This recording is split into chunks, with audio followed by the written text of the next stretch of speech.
ஃபைனலாக ஹாஸ்பிட்டலில் அட்மிட் ஆகியாச்சு. எஸ்ஆர்எம் ஹாஸ்பிட்டல், காட்டாங்குளத்தூர் எஸ்ஆர்எம் ஹாஸ்பிட்டலில் வந்து அட்மிட் பண்ணிட்டாங்க. அட்மிட் பண்ணி நான் ஆல்ரெடி ஒரு வீடியோ போட்டிருப்பேன் லாஸ்ட்டாக, உடம்பு முடியல அப்படின்னு சொல்லிட்டு. அதாவது இந்த ஒரு கால் ரைட் ஹேண்ட் சைடில் இடுப்பு மட்டும் ரொம்ப வலிக்குதுன்னு சொல்லி நம்ம சேனல் ரெகுலராக பார்க்குறவங்களுக்கு தெரியும் எனக்கு என்ன பிரச்சனை என்ன ஏதுன்னு சொல்லிட்டு. அது வந்து ஒரு சின்ன ஆப்ரேஷன் மாதிரி சொல்லியிருந்தாங்க. அதனால தான் நான் அட்மிட் ஆனேன். சரி, அதனால தான் சரி அது ஒரு வீடியோ போட்டுடலாம். ஷார்ட்ஸ் வீடியோ ஒன்று போட்டிருந்தேன், என்னாச்சு நிறைய பேர் கேட்டிருந்தீங்க. இந்த வீடியோவில் நான் ஃபுல்லாக சொல்கிறேன் எனக்கு என்ன ஆச்சு, நான் எப்போ போய் அட்மிட் ஆனேன், எனக்கு என்ன ப்ராப்ளம் அப்படின்னு சொல்லிட்டு நான் அந்த வீடியோவில் ஃபுல்லாக சொல்கிறேன். வாங்க வீடியோக்குள்ளே போகலாம். ஃப்ரெண்ட்ஸ், நான் பார்த்தீங்கன்னா ஒரு கரெக்டாக இந்த மாதம் 8ஆம் தேதி போல் போனேன் அந்த ஹாஸ்பிட்டலுக்கு. செவ்வாய்க்கிழமை போனேன். ஆல்ரெடி எனக்கு வந்து பழைய எம்ஆர்ஐ ஸ்கேனு எக்ஸ்ரே எல்லாமே எடுத்துகிட்டு போயிருந்தேன். எல்லாமே பார்த்து செக் பண்ணிவிட்டு பிசியோலேயே வந்து ஒரு சில பேருக்கு இந்த ப்ராப்ளம் சரியாயிடுமா. பிசியோதெரப்பி நான் இப்போ கூட லாஸ்ட்டாக பண்ணியிருந்தேன், உங்களுக்கே தெரியும். அது பிசியோதெரப்பியில் எனக்கு சரியாக ஆகலை. நிறைய மாத்திரை நிறைய மருந்து, கிட்டத்தட்ட நானும் ஒரு 1.5 வருஷமாக அவஸ்தைப்பட்டுட்ருக்கேன். ஒரு கொஞ்ச நாள்லாம் இல்லை, அது ஒரு 1.5-2 வருஷமே ஆக போகுது. என்னால் எந்த வேலையுமே செய்ய முடியாது அந்த டைமில். நடந்தாலும் வலிக்கும், படிக்கட்டு ஏறினா வலிக்கும், நின்று சாமான் தேய்ச்சா வலிக்கும், சமையல் பண்ணும்போதும் வலிக்கும். ரொம்ப அவஸ்தையாக இருந்துச்சு எனக்கு அந்த வலி. என்னால் ஒன்றுமே முடியாமல் தான் ஹாஸ்பிட்டல் போனேன்.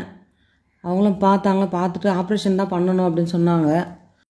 இது வந்து பார்த்திங்கன்னா நான் ஒரு குட்டி வீடியோ மட்டும்தான் எடுத்து வச்சுருக்கேன்.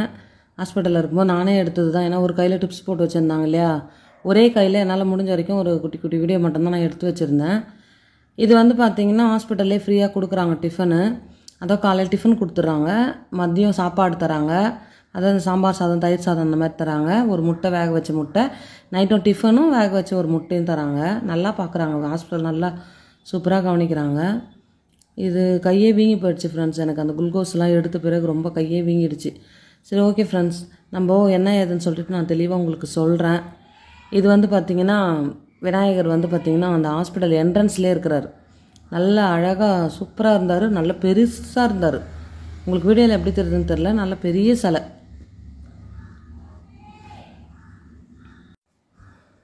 சரி, ஓகே ஃப்ரெண்ட்ஸ், வாங்க நம்ம வீடியோக்குள்ளே போகலாம். நான் எப்போ போனேன், எப்போ அட்மிட் ஆனேன், எனக்கு என்ன பண்ணாங்க ஏதுன்னு சொல்லிட்டு நான் வீடியோவில் சொல்கிறேன், சரிங்களா? நம்ம சேனலில் தொடர்ந்து வீடியோ பார்க்குறவங்களுக்கு தெரியும் எனக்கு உடம்பு என்ன பிரச்சனைன்னு சொல்லிட்டு. புதுசாக பார்க்குறவங்களுக்கு தெரியாது. நம்ம சேனலில் பாப்புலர் வீடியோவே அதுதான். ஏன்னா இந்த டெய்லரிங் வேலை செய்கிறவங்களுக்கு நிறைய பேருக்கு இந்த பிரச்சனை இருக்குதுன்னு சொல்லிட்டு அதில் கமெண்ட் பண்ணியிருந்தாங்க.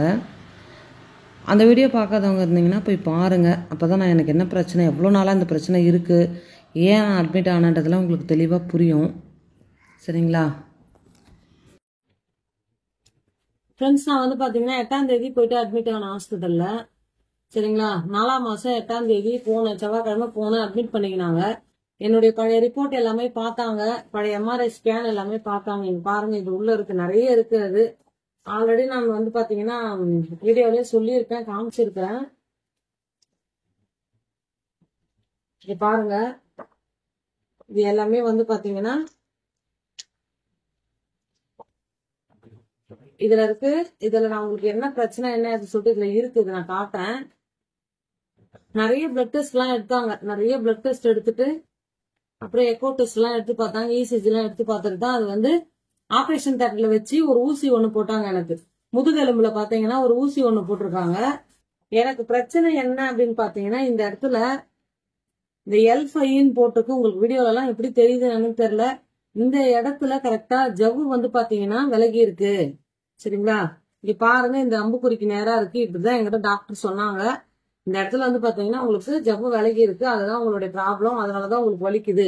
ஏன்னா எப்பயாச்சும் வலிச்சா பரவாயில்ல, ஒரு நாள் ஃபுல்லா வலிக்கும். படுத்துல இருந்தாலும் வலிக்கும், நின்று இருந்தாலும் வலிக்கும், சாமான் தைச்சா வலிக்கும், நடந்தா படிக்கட்டு ஏறா எப்படினாலுமே வலிச்சுட்டே இருக்கும். அப்புறம் ஒரு வழியா அந்த ஹாஸ்பிட்டல் போனேன். இப்பதான் ஃபர்ஸ்ட் டைம் போயிருந்தேன் நானு. நீங்களாம் ஏற்கனவே போயிருக்கீங்கன்னா கமெண்ட்ல சொல்லுங்க. இந்த வலிக்கு இந்த இதுக்கு என்ன வைத்தியம் அப்படின்னு பாத்தீங்கன்னா ஆப்ரேஷன் தான் பண்ணணும்னு சொன்னாங்க. நாங்க ஆப்ரேஷனுக்கு ஒத்துக்கல, நான் ஆப்ரேஷன் வேண்டாம் அப்படின்னு சொல்லிட்டேன். அதனால என்ன பண்ணாங்கன்னா எனக்கு முதுகு தண்டு எலும்பு வருது இல்லைங்களா, அந்த முதுகெலும்புல எனக்கு வந்து ஒரு ஊசி போட்டிருக்காங்க, சரியா? அதுல வந்து ஒரு ஊசி போட்டிருக்காங்க. அதை அட்மிட் பண்ணி ட்ரிப்ஸ் எல்லாம் போட்டு டெஸ்ட் ஊசி எல்லாம் போட்டு அலர்ஜி ஊசி போட்டு செக் பண்ணி பார்த்துட்டு அதுக்கப்புறம் எக்கோ டெஸ்ட் எல்லாம் எடுத்து பார்த்து இசிஜி பார்த்துட்டு மயக்க டாக்டர் கிட்ட கன்சல்ட் பண்ணிட்டு அப்புறம் தான் ஆப்ரேஷன் தியேட்டர்ல வச்சு எனக்கு அந்த ஊசியே போட்டாங்க. அந்த ஊசி வந்து பாத்தீங்கன்னா பேரு என்னமோ சொன்னாங்க, எனக்கு தெரியல அதெல்லாம். அது வந்து என்ன பண்ணணும் அப்படின்னு பாத்தீங்கன்னா, உள்ள இருக்க பிரச்சனையை பொறுத்து 1 வருஷம் வரைக்கும் அந்த வலி வராம இருக்கலாம், அல்ல 6 மாசம் வரைக்கும் வராம இருக்கலாம் அப்படின்ற மாதிரி சொல்லியிருந்தாங்க. எனக்கும் வேற என்ன பண்றதுன்னு தெரியல. நானும் ஒரு 2 வருஷமா கிட்டத்தட்ட அவஸ்தைப்படுறேன். ரொம்ப வலியால அவஸ்தைப்பட்டுட்டு இருந்தேன். அப்புறம் ஆப்ரேஷன் தான் பண்ணணும்னு சொன்னதுக்கு நான் ஆப்ரேஷன் வேண்டாம்னு சொல்லிட்டேன். ஆப்ரேஷன் வேணாம்னு சொல்லிட்டு இந்த ஊசிக்கு ஒத்துக்கணும் நாங்க அட்மிட் ஆயிட்டோம். அட்மிட் பண்ணிட்டு அதுக்கப்புறம் பாத்தீங்கன்னா செவ்வாய்க்கிழமை அட்மிட் ஆனேன். புதன்கிழமை ஃபுல்லா எனக்கு எல்லா டெஸ்ட்டுமே எடுத்து பார்த்தாங்க. எல்லா டெஸ்ட்டும் எடுத்து எல்லாமே ஓகே ஆனதுக்கு அப்புறம் வியாழக்கிழமை காலையில ஆப்ரேஷன் தியேட்டர்ல வச்சுதான் எனக்கு அந்த ஊசி போட்டாங்க. அது நீங்க வீடியோவே பாத்திருப்பீங்க. நம்மளுடைய அந்த மாங்கல்யம் எல்லாம் கழட்ட சொல்லிட்டு அந்த ஆப்ரேஷன் தியேட்டருக்குள்ள போற ட்ரெஸ் எல்லாம் போட சொல்லி ரொம்ப ப்ரொசீஜர், கையில இருக்க நகைலாம் கட் பண்ணி, அது எப்படி சொல்ல, நம்ம ஒரு குழந்தை பிறக்கும் ஆப்ரேஷன் தியேட்டருக்குள்ள போகும்போது என்னெல்லாம் பண்ணி அனுப்புவாங்களோ அந்த மாதிரி ரொம்ப இதுவா பார்த்துதான் அனுப்பி விட்டாங்க, பண்ணாங்க. ரொம்ப நல்லா பார்த்தாங்க. அந்த டாக்டர் எல்லாருக்கும் நான் ரொம்ப ரொம்ப நன்றி சொல்லிக்கிறேன். இந்த நேரத்துலயும் நான் அப்பவும் நன்றி, இப்படி கையெடுத்து கும்பிட்டு நன்றி சொல்லிட்டு தான் நான் வந்தேன். ஏன்னா நான் அந்த வழியால நான் அவ்வளோ அவஸ்தைப்பட்டேன், அவ்வளோ கஷ்டப்பட்டேன் நானு. சரிங்களா? அப்புறம் வந்து பாத்தீங்கன்னா நிறைய மாத்திரை எழுதி கொடுத்துருந்தாங்க. வரும்போது அங்கேயே நான் வாங்கி வந்துட்டேன். ஆனா என்னால இந்த வெயிலுக்கு மாத்திரை போடுறது ரொம்ப கஷ்டமா இருக்கு. இந்த மாத்திரை எல்லாம் ரொம்ப பவரான மாத்திரை போல. எனக்கு மாத்திரை போட்டா வயிறெல்லாம் வலிக்குது, ரொம்ப கஷ்டமா இருக்கு எனக்கு மாத்திரை போட்டா. சரிங்களா? இதுலயே இருக்கு, எல்லாத்துலயுமே இருக்கு மாத்திரை. மாத்திரை எல்லாமே வாங்கி வந்துட்டேன். இந்த ஊசி இதுக்கு முன்னாடி நீங்க யாராவது போட்டிருக்கீங்களா? உங்களுக்கு இதை பத்தி தெரியுமா? கேள்விப்பட்டிருக்கீங்களா? இல்ல உங்களுக்கு தெரிஞ்சவங்க யாராவது போட்டிருக்காங்களா என்னன்னு சொல்லிட்டு எனக்கு கண்டிப்பா கமெண்ட் பாக்ஸ்ல சொல்லுங்க. சரிங்களா? இந்த வலிக்கு வந்து பாத்தீங்கன்னா நிரந்தர தீர்வுலாம் கிடையாதான். அதாவது வந்து பாத்தீங்கன்னா நிரந்தரமான இதுலாம் இல்ல அப்படின்ற மாதிரி சொல்லியிருந்தாங்க. பாருங்க, சக்ரா ஸ்கேன்ல போயிட்டு அந்த இது எடுத்து இல்லைங்களா, அதனுடைய ரிசல்ட் இது. எல்லாமே பண்ணிட்டேன் ஃப்ரெண்ட்ஸ். நிறைய இதுக்காக நாலஞ்சு திரிஞ்சு நிறைய செலவு பண்ணி வைத்தியம் பண்ணி மாத்திரை சாப்பிட்டு மருந்து சாப்பிட்டு பிசியோதெரபி பண்ணி நிறைய பண்ணிட்டேன். லாஸ்டா இப்ப எனக்கு தெரிஞ்சவங்க சொன்னாங்கன்னு சொல்லிட்டு இந்த ஹாஸ்பிட்டல் போனேன். இதான் ஃபர்ஸ்ட் டைம் நான் போனேன். ஃபர்ஸ்ட் டைமே எனக்கு நல்லா பார்த்தாங்க, நல்லா பார்த்து அனுப்புனாங்க. அந்த ஊசி போட்டிருக்காங்க. இப்போதைக்கு எனக்கு அந்த ஊசி போட்ட இடமே வலிக்கிற மாதிரி இருக்கு. ஏன்னா இப்பதான் நான் போட்டுன்னு வந்தேன். ஒரு 4-5 நாள் தான் ஆகுது நான் போட்டுன்னு வந்தேன். வீட்டுக்கு வந்து 4-5 நாள் தான் ஆகுது. சோ அதனால எனக்கு அதனுடைய மயக்கம், அந்த கேர்னஸ், ஏன்னா ட்ரிப்ஸ் போடும்போது ட்ரிப்ஸ்ல நிறைய மருந்து போட்டாங்க. அந்த சிரஞ்சு வச்சு போடுவாங்கல்ல, அது நிறைய மருந்து போட்டாங்க. அப்புறம் மாத்திரை வேற போட்டேன்னா அந்த கேர்னஸ் எனக்கு இன்னும் சரியாகல. சோ அதனால வந்து அதான் உங்களுக்கு தெரிஞ்சவங்க யாராச்சும் இது போட்டிருக்காங்களா? அது மாதிரி ஊசி முதுகெலும்பு வருது இல்லைங்களா, அதுல போட்டிருக்காங்க எனக்கு அந்த ஊசி. அது உங்களுக்கு இதை பத்தி தெரியும் அப்படின்னா எனக்கு கமெண்ட்ல கண்டிப்பா சொல்லுங்க. அப்புறம் வந்து பாத்தீங்கன்னா 15 நாள் கழிச்சு எனக்கு வந்து மறுபடியும் செக்கப்புக்கு வர சொல்லியிருக்காங்க. இன்னும் 15 நாள் ஆகல. 15 நாள் கழிச்சு நான் போயிட்டு வந்தேன்னா என்ன சொன்னாங்க என்னன்னு சொல்லிட்டு நான் சொல்றேன். ஏன்னா ரொம்ப நாளா நான் இந்த அவஸ்தைப்பட்டுட்டு இருந்தேன். ரொம்ப நாளா இந்த 1 வருஷமா ரொம்ப தினமுமே வலிக்கும். 1 வருஷத்துக்கு 365 நாள் இருக்கு இல்லைங்களா, அந்த அவ்வளவு நாளுமே வலிக்கும்ன்ற மாதிரி ரொம்ப நான் அவஸ்தைப்பட்டு அழுதுன்னு நிறைய கஷ்டப்பட்டுட்டேன். அதனாலதான் நான் போனேன். ஆனா ஆபரேஷனுக்கு மட்டும் நான் ஒத்துக்கல. அதனால ஊசி போட சொன்னாங்க, நான் போட்டுன்னு வந்துட்டேன். இப்ப நான் கொஞ்சம் பரவாயில்லையா இருக்கேன். நான் நல்லா உடம்பே முடியல எனக்கு. இப்ப நான் கொஞ்சம் பரவாயில்லையா இருக்கேன். சரிங்களா? இந்த வீடியோ ஃபுல்லா பார்த்த எல்லாருக்குமே ரொம்ப நன்றி. எனக்கு எனக்கு இந்த பிரச்சனையால நான் ரொம்ப மனசு நொந்துலாம் வீடியோ போட்டிருக்கேன். அந்த வீடியோ தான் நம்ம சேனல்லே பாப்புலர் வீடியோ. அது ஏன் பாப்புலர்னு பாத்தீங்கன்னா நிறைய பேருக்கு இந்த பிரச்சனை இருக்கான். டெய்லர் வேலை தான் செஞ்சுன்னு இருக்கேன். இப்ப நான் தைக்கிறதே கிடையாது, தைக்கிறதே நிறுத்திட்டேன். என் துணியா அவ்வளவு துணி இருக்கு. ஜாக்கெட் தைக்கணும், சுடிதார் தைக்கணும், தைக்கிறதே இல்லை. அப்படியே ஓரம் கட்டி வச்சுட்டேன். ஃபர்ஸ்ட் நம்ம உடம்பு தான் முக்கியம், நம்ம உடம்பு நல்லா இருந்தாதான் எல்லாமே. நான் இப்பதான் அதெல்லாம் புரிஞ்சுக்கிட்டேன். கொஞ்ச நாள் ரொம்ப வேலை செய்யணும், காசு பின்னால ஓடினேன். ஆனா எனக்கு அது வந்து இப்பதான் புரியுது, இப்பதான் தெரியுது எனக்கு உடம்பு தான் முக்கியம்.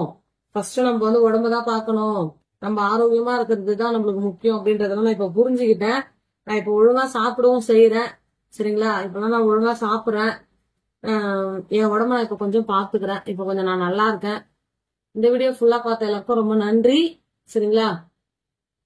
உங்களுக்கு இந்த ஊசியை பத்தி ஏதாவது தெரியும்? ஏன்னா முட்டியில ஊசி போட்டு நீங்க பாத்துருப்பீங்க, நான் கேள்விப்பட்டிருக்கேன். அதெல்லாம் எங்க சொந்தக்காரே போட்டிருக்காங்க.